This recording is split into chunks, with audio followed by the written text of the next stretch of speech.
وعلى آله وأصحابه وأولاده وأزواجه المطهرين.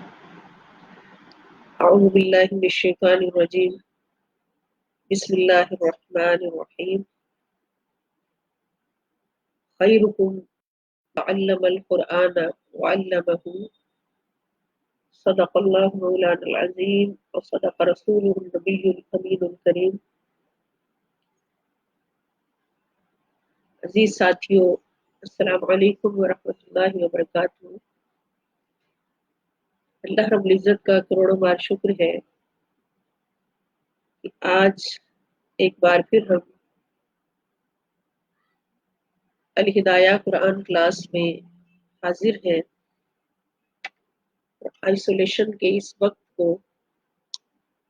بفضل خدا ایک مثبت وے میں گزارنے کی کوشش کر رہے ہیں۔ سوشل میڈیا جیسی عظیم نعمت کو قرآن کریم اور احادیث مبارکہ کی فیوز و برکات سے فیض یاب ہوتے ہوئے اپنے اپنے گھروں میں بیٹھے بھی ایک کلاس کی صورت میں گزار رہے ہیں۔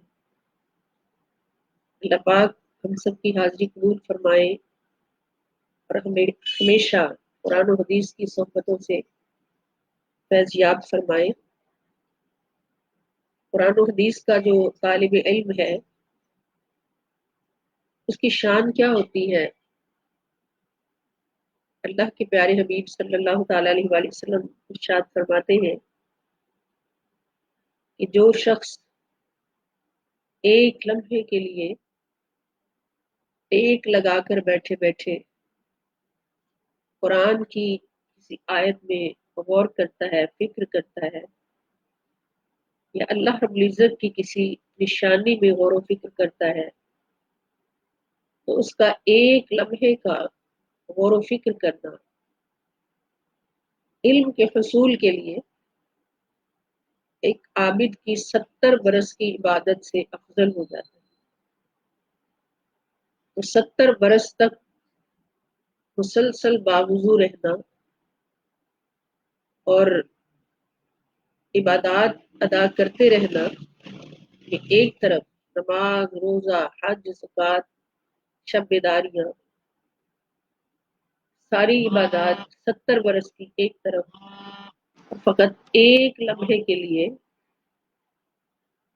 فقط ایک لمحے کے لیے اللہ کی نشانی میں، اللہ کی آیت میں، قرآن کی آیت میں غور و فکر کرنا، وہ بھی بیٹھے بیٹھے ٹیک لگا کر بیٹھے بیٹھے، تو اللہ کی رحمت کتنے جوش میں آتی ہے۔ اس ایک لمحے کا اجر و ثواب اس خوش نصیب کو 70 برس کی عبادت سے افضل عطا کر دیا جاتا ہے۔ تو دوستو، یہ ہماری خوش نصیبی ہے کہ ہم آرام سے اپنے گھروں میں بیٹھے اس عظیم رحمت کو اپنی جھولی میں بھرے۔ اور آپ پھر کاؤنٹ کر لیں کہ اگر ہم 1 گھنٹہ ادھر لگاتے ہیں، میرے پیارے نوجوان بیٹے اور بیٹیاں جو سوشل میڈیا پر بیٹھے بیٹھے سارا دن گزار دیتے ہیں، ہاتھ کچھ بھی نہیں آتا ہے، ذرا سوچیں کہ 1 گھنٹہ اگر ہم اس کلاس میں گزارتے ہیں قرآن کریم کی آیات میں غور کرتے ہوئے، احادیث مبارکہ میں غور کرتے ہوئے، تو پھر 1 گھنٹے میں کتنی گھڑیاں آتی ہیں، کتنے لمحات آتے ہیں۔ ایک لمحہ کتنا ہوتا ہے؟ آنکھ جھپکنے کی دیر۔ یہ کروڑوں لمحات جب 1 گھنٹہ میں ہم حاصل کرتے ہیں قرآن میں غور و فکر کرنے کے لیے اور احادیث مبارکہ میں غور و فکر کرتے ہوئے، تو پھر اللہ رب العزت کی رحمتیں کس طرح سے موسلادھار بارش کی طرح ہمارے اوپر برستی ہیں۔ اللہ رب العزت ہم سب کو ایسا نصیب عطا فرمائے، ہمیں بھی، ہماری بچوں کو، اگلی نسلوں کو بھی اللہ پاک ہر نعمت کو مثبت راستے پر، ہدایت کے راستے پر چلتے ہوئے گزارنے کی توفیق عطا فرمائے۔ تو آج کا ہمارا لیکچر ماشاءاللہ لیکچر نمبر 5 ہے۔ تو لیکچر شروع کرنے سے پہلے میں عرض کرنا چاہتی ہوں کہ سلیبس آپ کے پاس جو پہنچ چکا ہے اس کو ہارڈ کاپیز پہ اتار لیں. سلیبس سامنے موجود ہو تو پھر پڑھنا اور سمجھنا بہت آسان ہوتا ہے. جس میں کچھ الفاظ ہیں قرآن کریم کے جن کو سمجھنا ہے، وہ بار بار ریپیٹ ہوتے. چھوٹی آخری 10 صورتیں وہ تو قرآن پاک سے ہی دیکھ سکتے ہیں، اور 13 بڑی صورتیں ہیں ان کو بھی قرآن پاک سے دیکھ سکتے ہیں، اور 24 احادیث مبارکہ. الفاظ اور حدیث مبارکہ کا سلیبس ہارڈ کاپی میں آپ کے سامنے ہونا چاہیے. جو دوست زوم پہ پارٹیسپیٹ کر رہے ہیں ان کے پاس تو یہ سلیبس واٹس ایپ سے پہنچ چکا ہے گروپ میں، اور جو فیس بک پہ حاضر ہے اس کلاس کو اٹینڈ کر رہے ہیں تو ان کے لیے بھی انشاءاللہ فیس بک پہ ہم ڈال دیں گے، تو وہاں سے وہ سلیبس لے لیں. اور اس کے علاوہ یہ کہ سلیبس سامنے رکھنے پر اس لیے زور دیا جا رہا ہے تاکہ اچھی طرح سے آپ سمجھے پڑھے پورا سلیبس، اور اینڈ پہ اس کا ٹیسٹ بھی ہونا ہے انشاءاللہ. ٹیسٹ کس طرح سے لینا ہے یہ ہم اس وقت بتائیں گے.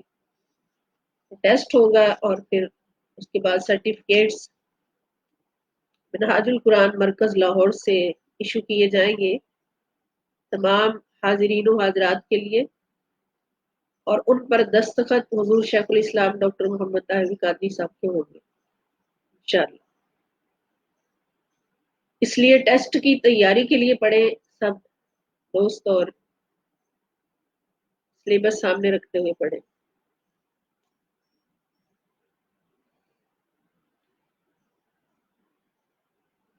جو زوم والے ساتھی ہیں وہ برائے مہربانی اپنے مائک بند کر دیں.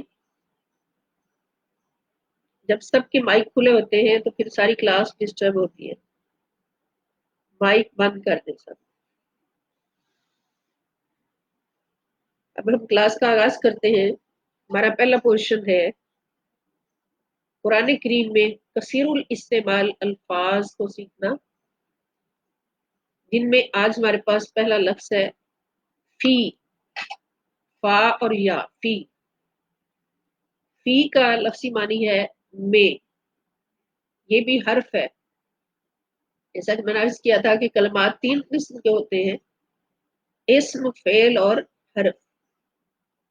تو فی بھی حرف ہے، اور یہ حرف جارہ، یعنی یہ تیسرا حرف آج آپ نے پڑھا ہے. تو تینوں حروف جو پڑھے ہیں تینوں حروف جارہ ہیں، اور حروف جارہ وہ ہوتے ہیں جو اپنے بعد آنے والے اسم کو زیر دیتے.